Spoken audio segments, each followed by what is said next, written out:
السلام عليكم ورحمة الله وبركاته. هردفتوتا في خبجمتوتا خانوس أكما بلين كي نجي قبدني في قبدني كيس نجي قبدن أبدني سنراقبا أكما بيكمو جولين الدنيا خنا رتي عمري كشوران رتي قويا تكرا إلى هنكا قدتي إفبرتو رتي غارو أكسماس الدنيا تنرا جولين تكتكا تا أكا جولي تبير لتغنتي هندلني غراغران جولي في إسين غراغرما قدو قبدو دلتو نجرا akkuma beekamu daa'imni yeroo dhalate takka kiiloo 2 takka kiiloo 3 dhalata garuu yooni fi ilmoo kiiloo 10 takka kiiloo 10 ol dhalte akkam ifiin jetta ammaasii daa'ima umriin si xiqqaadha kanii fi qaamni si guddaadha yoo dhalte akkam ifiin jetta akkasuma irraan tana qophii addaa kanaan qabadee sirrii addaa like godhaa subscribe godhaa akkatti bu'aartan abdiin isinirraa qaba.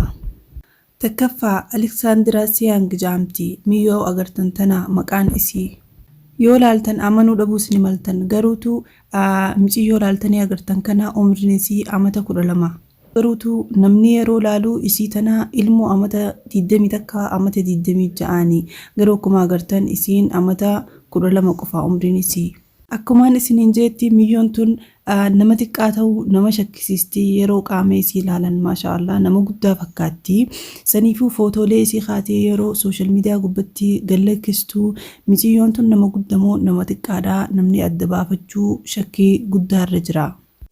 Saniifuu yeroo isiin bakka akka itti taphatanii bakka namni gurguddaan itti taphatu yeroo deetee ol naquu itti hin dhiisanii akkasumas sagaleen isii yeroo haasoitu fi harkaa fi miilli isii ijoollee fakkaataa jechuudha. Akkasumas maxxaqaa isii shakhsiyaa yeroo fuutee deemteeni nama agarsiistu yeroo namni maxxaqaa isirratti umrii isii arkee yeroo ammaas qaama isii ilaalan nama hedduu takka wanni keessa nama neexee jirti jechuudha addunyaarraa isii tana ta umriin xiqqaa qaamaan nama guddaa fakkaattu akkuma agartanitti.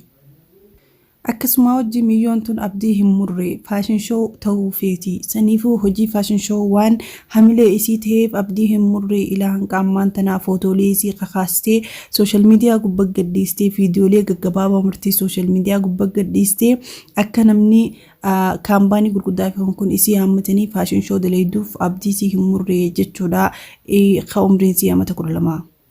لما فارتي محمد عبد المجيد جامع مجالالتني أغرتن كنا مقايسا مجاخنا يرو لالتني أغرتن مجاهم فكاتو نما قدا فكاتا قرو أمري نساء أمتا تربة تو نساء فلتما نمتي هنكبو قرو تو رقمان أمري نساء أمتا تربة جوليتي تقوى أمتا تربة وجي تبتا أكما لالتني أغرتن كنتي warreewwan beete yoo jiraate dhukkuba tokko jira dhukkuba ka umriin ta'e xiqqoodha coraan kan kee walitti shubee nama guddaa si fakkeessu mucaan kun dhukkuba saniin qabamee akkuma laaltanii agartan ka umriin isaa amata 7 garuu nama guddaa amata 70 akka fakkaatu laaltanii agartan. Abdul Majid mucaa kana akkuma laaltanii agartan mucaa amata 7 ka umriin isaa amata 70 fakkaatu warri inni Suuriyaa irraa ka'anii warri isaanii ka'anii deemanii baqatanii biyya Turkiyaa jiraatanii jechuudha ammaan tana akkuma laaltanii agartan subhanallah nama guddaa fakkaata jechuudha. Sadaffaa irratti maqaan isii Tiivaanii Wadikain jaama maqaan isii miyyoo laaltanii agartan tana. ما لالتني أغرتن ميون تنلي ميو هنجامتو يرو لالن أكو فوليسي لالتن نما قدا فكاتي غرو نموان دكوبا كيسي خنان قبمن الدنيا خنرا نما دبا في سديتم قفا إسي وجين نما دبا في سديتم جوجورا إسين عمري نسي غنا أمتا تدمي غرو تو يرو لالتني أغرتن أكما مجا خندرو أغرتني خامت تربا فكاتو إسين نس أمتا تدمي غرو تو عمري نسي دلتي أمتا 80 yookiin kan ammoo jaartii amata 80 fakkaatti. Wanni ajaa'iba nama hundatti jiru garuutu namni dhukkuba akkanaa kana qabu amata 12 ol jiraachuu hin danda'u garuu isiin dandeettii rabbiitiin amata 20 jiraachaa jirti umriin isii amma amata 20 dhukkuba kanaas karaa haadha isiitii dhukkuba akkanaa qabaa karaa haadha isirraa argachuu kan dandeesse miyyoon tun garuu abdii hin murree kaamata 20 shakliin isii akkana fakkaatu jiraachuma jirti ilaa hanga ammaan tana. Afraffaa Roopas Babraaskii jaama mucaa kana maqaan isaa Umriin isaa amata 22. Inninis addunyaarraa nama kubbaa harkaa taphatu kan ittiin dheeraati. Bakkattoon inni itti dhalate Roomaaniyaadha. Garuutu inni kun yeroo dhalate amata 3 dheerinni isaa mitira 2. Dheerina isaatii fi dheerina abbaa isaa walqixa ta'aa jechuu isaa dhalatee amata muraasa.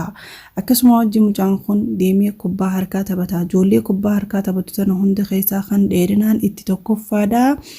Mucaa kana bakkattoo irra jiru sanirraa ka'ee biyya biraatti deemee biyya biraa yeroo jiraatus haaluma saniin kubbaa harkaa waan jaalatuuf jecha kubbaa harkaa taphata jechuudha inni kuni.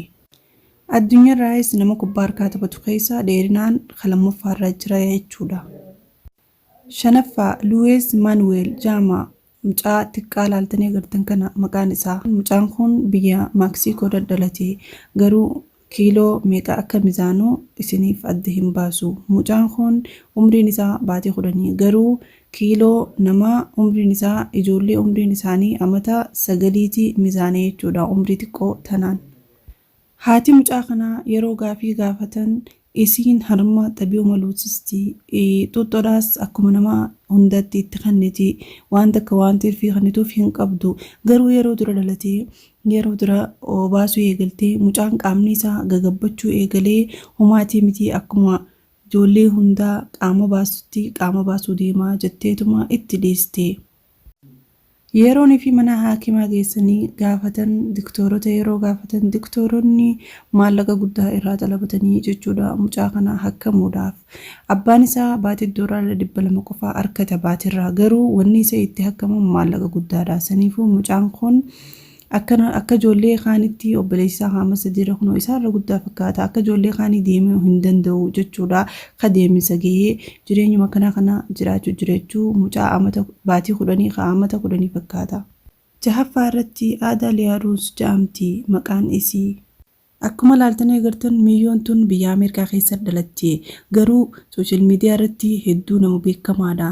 YouTube qofa irratti nama miliyoona 100 fi 100 isii daawwata. Miyyoon tunis akkuma agartan kan qaamni isii xiqqaadhaati garuu fuulli isii nama guddaa jaartii fakkaata. Isiinis akkuma ijoollee amma dura laalaa turtan sanitti dhukkuba ozoonii fi dulluma hin geenye nama dulloomsu kan jaamu san qabdi. Akkuma isiniin jetti miyyoon tun sooshaal miidiyaa gubbatti hedduu akka beekamtee jirti. Garuutu akkuma jirtu kanaa wajjin fi dhukkuba isii kanaa wajjin abdii hin murre. Sooshaal miidiyaa gubbatti Facebook gubbaa fi YouTube gubbaa fi sooshaal miidiyaa gubbatti beekamtii guddoo qabdi. Garuu warri isaanii yeroo dubbatan namni dhukkuba akkanaa kana qabu waan umrii dheertuu hin jiraanneef jecha kan nama jiraachisullee rabbumaa hanqa nama jiraachisullee isuma beeka. Garuu isiin akkanii fi waa'ee dhukkuba kana maqaa itti hin kaasne akka isiin jireenyi isii gammachuun jiraattu saniifuu amata 13 jiraachuu jirti kunoo ilaan qaamaan tana guyyuma rabbiitii eeggachuu jirti jechuudha. 7ffaa irratti Iliisa Haazel jedhamti maqaan isii. Umriin isii amata 3 turte gaafa dhukkuba hin beekamne kan maqaa hin beekneen qabamte. Warri isii yeroo mana haakimaa deemanii gaafatan yookiin kaansar waan jedhamu qabdi jaaniiti diktooronni itti himan jechuudha.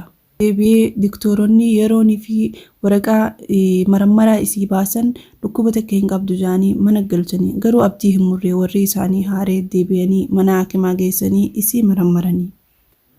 Irra deebi'anii ammaas yeroo marammaran diktooronni akka ibsaniifitti isiinis akkuma ijoollee ammaan dura laaluu jirtan tanatti dhukkuba gizeedhaan nama dulloomsu osoo dulluma hin geenye kan dulloomu kan qabdi jaanii kan ibsaniif taha diktooronni mana haakimaa keessatti.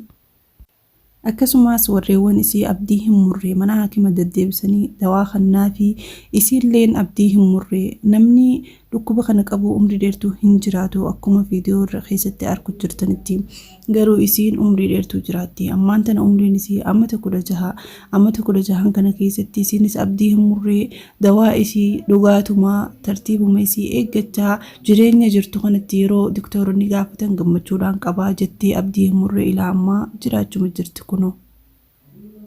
8ffaa Haari Kiraawuzoo jedhama maqaa isaa. umriin isaa amata 20 inninis akkuma ijoollee taanii dhukkuba umrii tanteessi gabaabsuu addunyaa kanarra umrii dheertuu akka hin jiraanne si godhuu qaba jechuudha. Akkuma laaltanii agartan inni kun umriin isaa xiqqoo garuu fuulee isaa yeroo laaltan akkuma ijoollee taanii nama guddaa fakkaata. Ijoollee obboleewwan isaa fi abbaa isaallee isaatu irra nama guddaa fakkaata. Garuu akkasuma wajjii inni kun yeroonii fi ijoollee wajjiin taphatu akka ijoollee taanitti gammachuu hin qabu. Lafeedhaa dhukkuba akka waan nama guddaa duudifaan dhukkubu haala sanitti dhukkubsataa jechuudha. Inni akkuma nama guddaati akkuma namni guddaan jiraatu jiraata. Akkuma namni guddaan nyaatu nyaatee dhugu akkasuma haaluma sadii hedduu deemuu hin danda'u. Yoo hedduu deemee qaamni isaa ni dhukkubaa jechuudha. Dhukkubni akkanaa addunyaarra hedduu hin jiru. Akkasigaa obboleen kiyyaa viidiyoon kiyya kaaraan tanaa kanuma fakkaata. Like, share, subscribe godhuu hin dagatinaa. Viidiyoo kiyyaa kan kalee gaddiise keessatti namni hedduun viidiyoon kun nu ta'ee jira. Waa hedduu nu barsiisaa itti fufii naan jettanii jirtan. Saniifiin viidiyoolee akkanaa kan addunyaarraa takka waan isin hin beekne kan isin irraa agartan akkasuma wajjiin ni'imaa qabdan fayyaa qabdaniif alhamdulillahi rabbil aalamiin akka jettanii viidiyoolee akkanaa insha Allah fuulduraaf qabaddeetiin isin yaadaan viidiyoo biraatti walitti deebinu. Assalaamu alaykum ورحمة الله وبركاته.